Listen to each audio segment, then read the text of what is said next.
এখন সে নাম ঘোষণা করবে। লাল হয়ে গেছে। এখন এই পুরস্কারটা পাইবেন মিস্টার জাহাঙ্গীর আলম।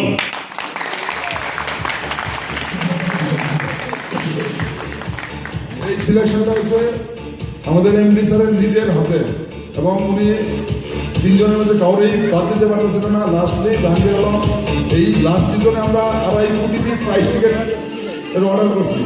এই 2.5 কোটি পিসের প্রাইস টিকিটের অর্ডারে প্রপারলি একজন লোকে রেশিও করে ঠিক করে কাস্টমার পর্যন্ত পৌঁছায় দেওয়া, নির্ভুলভাবে চেক করা, এটা আসলে একটা ডিফিকাল্ট কাজ ছিল, যে জায়গায় অন্য কেউ হলে 2-3 লোকে ওটা করতে পারতো না।